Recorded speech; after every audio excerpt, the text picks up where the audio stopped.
আকাশবাণী আগরতলা স্থানীয় সংবাদ পড়ছি নবনীতা বলি। এখনকার বিশেষ খবর হলো পরিবহন মন্ত্রী সুশান্ত চৌধুরী বলেছেন, রাজ্যে বর্তমানে যথেষ্ট পরিমাণে পেট্রোল, ডিজেল ও রান্নার গ্যাসের মজুত রয়েছে। পেট্রোল সংগ্রহ করার জন্য অযথা পেট্রোল পাম্পের সামনে ভিড় না করতে তিনি জনগণকে পরামর্শ দিয়েছেন। বনমন্ত্রী অনিমেষ দেববর্মা বলেছেন, পরিবেশের ভারসাম্য রক্ষা করতে হলে বন ও বন্যপ্রাণী সংরক্ষণ অত্যন্ত গুরুত্বপূর্ণ। প্রধানমন্ত্রী নরেন্দ্র মোদী বলেছেন, ভারত তার শক্তিশালী অর্থনীতির মাধ্যমে বিশ্বের কাছে আশার হয়ে আছে। রাজ্যে আজ উৎসাহ উদ্দীপনার মধ্য দিয়ে দোল উৎসব উদযাপন করা হচ্ছে। এবারে বিস্তারিত খবর। পরিবহন মন্ত্রী সুশান্ত চৌধুরী বলেছেন, রাজ্যে বর্তমানে যথেষ্ট পরিমাণে পেট্রোল, ডিজেল ও রান্নার গ্যাসের মজুত রয়েছে। পেট্রোল সংগ্রহের জন্য অযথা পেট্রোল পাম্পের সামনে ভিড় না করতে তিনি জনগণের প্রতি পরামর্শ দিয়েছেন। তিনি জানান, রাজ্যে নিত্য প্রয়োজনীয় পণ্য সামগ্রীও যথেষ্ট মজুত রয়েছে। পশ্চিম এশিয়ার যুদ্ধ পরিস্থিতিতে রাজ্যে পণ্য সামগ্রী সংকটের আশঙ্কা সংক্রান্ত গুজব ছড়িয়ে বিভ্রান্তি সৃষ্টি না করার জন্য তিনি সংশ্লিষ্ট সবাইকে সতর্ক করেছেন। এদিকে আজ সচিবালয়ে খাদ্যমন্ত্রীর পৌরোহিত্যে এক বৈঠকে রাজ্যে পেট্রোল, ডিজেল ও রান্নার গ্যাস ও নিত্য প্রয়োজনীয় সামগ্রীর মজুত নিয়ে বিস্তারিত পর্যালোচনা করা হয়। পণ্য সামগ্রীর অত্যাধিক মূল্য না নেবার জন্য তিনি ব্যবসায়ীদের অনুরোধ জানান। পাশাপাশি অত্যাবশ্যকীয় সামগ্রীর কালোবাজারি প্রতিরোধে নজরদারি বাড়ানোর জন্য তিনি আধিকারিকদের নির্দেশ দেন। খাদ্যমন্ত্রী বলেন, রাজ্যে পেট্রোল, ডিজেল সহ নিত্য প্রয়োজনীয় খাদ্য সামগ্রীর কৃত্রিম সংকট সৃষ্টি করার চেষ্টা করা হলে অভিযুক্ত ব্যবসায়ীদের বিরুদ্ধে কড়া ব্যবস্থা গ্রহণ করা হবে। অযথা পেট্রোল এবং যে পাম্পগুলো রয়েছে পেট্রোল এবং ডিজেলের জন্য মানুষের মধ্যে যে একটা উৎকণ্ঠা, মোটর বাইক নিয়ে, গাড়ি নিয়ে যে একটা দীর্ঘ লাইন, লম্বা লাইন আমরা পরিলক্ষিত করছি দুদিন ব্যাপী, সেই লাইন যেন আগামীকাল থেকে, আজ থেকে এটা আপনারা অযথা সেই লাইনে দাঁড়াবেন না। এতে করে মানুষের মধ্যে উৎকণ্ঠা তৈরি হয়, মানুষের মধ্যে একটা অ্যাংজাইটি তৈরি হয়, মানুষের মধ্যে একটা প্যানিক তৈরি হয়। বনমন্ত্রী অনিমেষ দেববর্মা বলেছেন, পরিবেশের ভারসাম্য রক্ষা করতে হলে বন ও বন্যপ্রাণী সংরক্ষণ অত্যন্ত গুরুত্বপূর্ণ। এ বিষয়ে মানুষকে আরও বেশি সচেতন করার প্রয়োজন। আজ আগরতলার প্রজ্ঞা ভবনে আয়োজিত রাজ্যভিত্তিক কর্মশালায় তিনি এই কথা বলেন। বন দপ্তর আয়োজিত এই কর্মশালার মূল বিষয় ছিল বন্যপ্রাণী ও উদ্ভিদ উদযাপন, জৈব বৈচিত্র্য সংরক্ষণ এবং প্রকৃতি সুরক্ষা। কর্মশালায় বনমন্ত্রী আরও বলেন, বন্যপ্রাণীদের প্রাকৃতিক আবাসস্থল সুরক্ষিত রাখতে হবে যাতে তারা স্বাধীনভাবে জীবনযাপন করতে পারে। একই সাথে মানব সমাজের নিরাপত্তা ও স্বাভাবিক জীবনযাপনও নিশ্চিত করতে হবে। তিনি বিশেষভাবে হাতির প্রসঙ্গ উল্লেখ করে বলেন, হাতিরা তাদের স্বাভাবিক চলাচলের পথে বাধা পেলে লোকালয়ে ঢুকে পড়ে। এর ফলে কৃষি জমির ফসল ও বীজ নষ্ট হয়, যা কৃষকদের জীবিকার উপর সরাসরি আঘাত হানে। তাই বনাঞ্চলে ও হাতি করিডোর সংরক্ষণে আরও সক্রিয় পদক্ষেপ নেওয়ার উপর তিনি জোর দেন। রাজ্যপাল ইন্দ্রসেনা রেড্ডি নাল্লু আজ আগরতলায় লোকভবনে এবছর নতুন দিল্লিতে রিপাবলিক ডে শিবিরে অংশগ্রহণকারী রাজ্যের এনএসসিসি ক্যাডেটদের সম্বর্ধনা প্রদান করেন। তিনি ক্যাডেটদের হাতে স্মারক ও মানপত্র তুলে দেন। রাজ্যপাল ক্যাডেটদের উদ্দেশ্যে বলেন, দেশপ্রেম, শৃঙ্খলা ও নেতৃত্বের শিক্ষাই এনসিসির মূল শক্তি। এনসিসি ক্যাডেটদের কৃত্রিম বুদ্ধিমত্তা ও আধুনিক ডিজিটাল প্রযুক্তি সম্পর্কেও সমানভাবে কৌতূহলী হতে হবে। অনুষ্ঠানে উপস্থিত ছিলেন এনসিসির 13 নম্বর ব্যাটালিয়নের commanding officer colonel C Rajshekhar. প্রধানমন্ত্রী নরেন্দ্র মোদী বলেছেন, ভারত তার শক্তিশালী অর্থনীতির মাধ্যমে বিশ্বের কাছে আশার আলো হয়ে আছে। আজ ভিডিও কনফারেন্সের মাধ্যমে অর্থনৈতিক প্রবৃদ্ধি, সুস্থায়ী এবং শক্তিশালীকরণ ভাবনার উপর একটি বাজেট পরবর্তী ওয়েবিনারে ভাষণ দিতে গিয়ে তিনি এই কথা বলেন। তিনি বলেন, দ্রুত অর্থনৈতিক উন্নয়ন বিকশিত ভারতের দৃষ্টিভঙ্গি বাস্তবায়নের ভিত্তিপ্রস্তর হয়ে উঠেছে। আজ বিশ্ব নির্ভরযোগ্য এবং স্থিতিস্থাপক উৎপাদন অংশীদার খুঁজছে।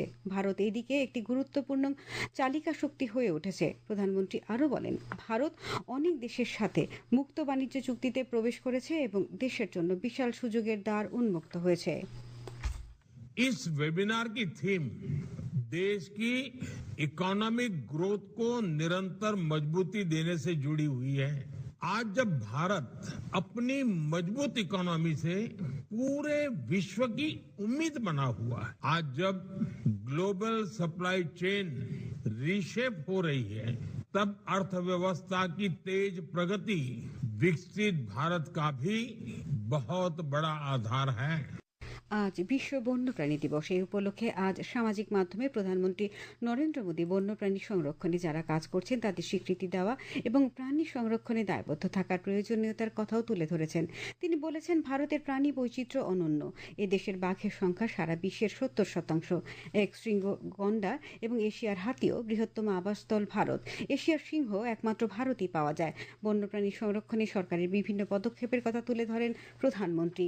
মুখ্যমন্ত্রী অধ্যাপক ডাক্তার মানিক সাহা আজ নতুন দিল্লিতে কেন্দ্রীয় যুব ও ক্রীড়া বিষয়ক এবং শ্রম ও কর্মসংস্থান মন্ত্রী ডক্টর মনসুখ মান্ডভিয়ার সাথে এক সৌজন্যমূলক সাক্ষাৎকারে মিলিত হন। সাক্ষাৎকালে উভয়ের মধ্যে রাজ্যে ক্রীড়া, যুব বিষয়ক, শ্রম ও কর্মসংস্থান পরিকাঠামো উন্নয়ন নিয়ে আলোচনা হয়। শ্রমমন্ত্রী টিঙ্কু রায় আজ কৈলাসহরের চণ্ডীপুর বিধানসভা কেন্দ্রের অধীন মূর্তিছড়া চা বাগান এবং ছন্তৈল এলাকার শোভা চা বাগান এলাকায় বাগিচা শ্রমিকদের মধ্যে মশারি বিতরণ কর্মসূচিতে অংশ নেন। শ্রমমন্ত্রী জানান, জনস্বাস্থ্য রক্ষায় এই পদক্ষেপ নেওয়া হয়েছে।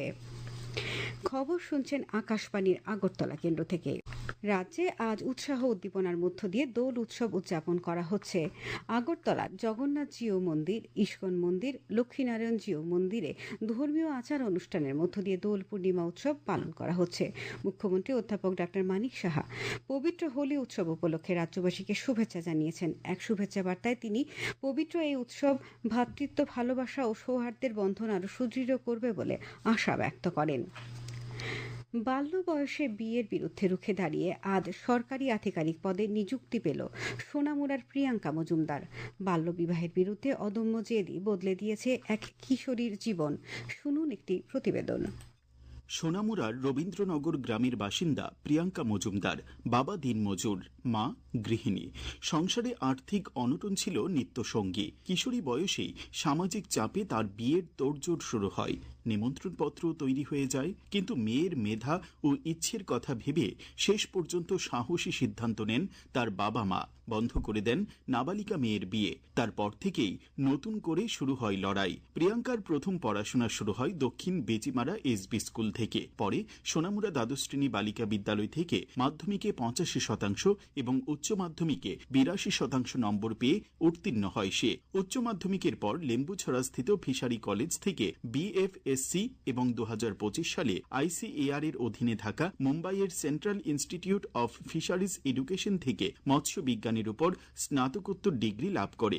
MASC পরীক্ষার 15 দিনের মাথাতেই ছিল ফিশারিজ অফিসারের নিয়োগ পরীক্ষা। আর এই পরীক্ষায় বসেই নিজের স্বপ্ন পূরণ করেছে প্রিয়াঙ্কা। আমার নাম প্রিয়াঙ্কা মজুমদার। আজকে যে অফারটা আমি পেলাম সেটার জন্য আমি সবচেয়ে বেশি কৃতজ্ঞ আমার ফ্যামিলির কাছে, আমার ভাইয়েদের কাছে, বাবা মা, এবং সব থেকে বেশি গুরুত্বপূর্ণ ভূমিকা পালন করেছে আমার মা। আমাকে সেই সাপোর্ট মা সবসময় করতো। তো আমি যারা আমাদের বয়সী আছে তাদেরকেও বলতে চাই, স্বপ্ন পূর্ণ হয় যদি তুমি চেষ্টা করতে থাকো। চেষ্টা সবসময় করতে থাকবে, স্বপ্ন অবশ্যই পূর্ণ হবে। প্রিয়াঙ্কার চোখের দিকে তাকিয়ে যে সিদ্ধান্ত নিয়েছিল তার কৃষক বাবা, সেই সিদ্ধান্তটাই ছিল মেয়ের জীবনের সেরা উপহার।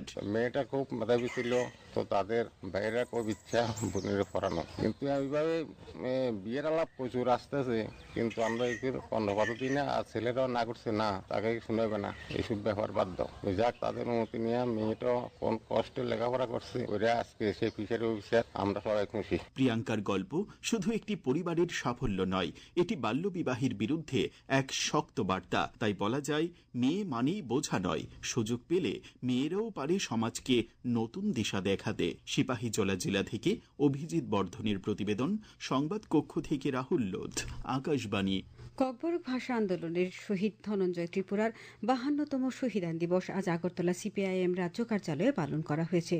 CPM রাজ্য সম্পাদক তথা বিরোধী দলনেতা জিতেন্দ্র চৌধুরী সহ অন্যান্যরা শ্রদ্ধা নিবেদন করেন। জোলাইবাড়ি সাঁচিরাম বাড়ি ধনঞ্জয় ত্রিপুরা ইকো পার্কের সামনে জেলাভিত্তিক কর্মসূচিতে ধনঞ্জয় ত্রিপুরার অস্থায়ী শহীদ স্মারকে শ্রদ্ধা জানান বিরোধী দলনেতা জিতেন্দ্র চৌধুরী, CPIM দক্ষিণ জেলা সম্পাদক তাপস দত্ত। খেলার খবর, আজ খোয়াই বিমানবন্দর মাঠে পুলিশ ও সাংবাদিকের মধ্যে এক ক্রিকেট ম্যাচ অনুষ্ঠিত হয়। এই ম্যাচে পুলিশ দল জয়লাভ করে। আবহাওয়ার খবর, আগামীকাল আগামীকাল আকাশ আংশিক মেঘাচ্ছন্ন থাকবে। আজ দিনের সর্বোচ্চ তাপমাত্রা ছিল 31.5 ডিগ্রি সেলসিয়াস এবং সর্বনিম্ন 22 ডিগ্রি সেলসিয়াস। আগামীকাল দিনের সর্বোচ্চ তাপমাত্রা 30 ডিগ্রি সেলসিয়াস এবং সর্বনিম্ন 22 ডিগ্রি সেলসিয়াসের কাছাকাছি থাকতে পারে। শেষ করার আগে বিশেষ খবর আরেকবার। পরিবহন মন্ত্রী সুশান্ত চৌধুরী বলেছেন, রাজ্যে বর্তমানে যথেষ্ট পরিমাণে পেট্রোল, ডিজেল ও রান্নার গ্যাসের মজুত রয়েছে। পেট্রোল সংগ্রহের জন্য অযথা পেট্রোল পাম্পের সামনে ভিড় না করতে তিনি জনগণকে পরামর্শ দিয়েছেন। বনমন্ত্রী অনিমেষ দেববর্মা বলেছেন, পরিবেশের ভারসাম্য রক্ষা করতে হলে বন ও বন্যপ্রাণী সংরক্ষণ অত্যন্ত গুরুত্বপূর্ণ। প্রধানমন্ত্রী নরেন্দ্র মোদী বলেছেন, ভারত তার শক্তিশালী অর্থনীতির মাধ্যমে বিশ্বের কাছে আশার আলো হয়ে আছে। রাজ্যে আজ উৎসাহ উদ্দীপনার মধ্য দিয়ে দোল উৎসব উদযাপন করা হচ্ছে। স্থানীয় সংবাদ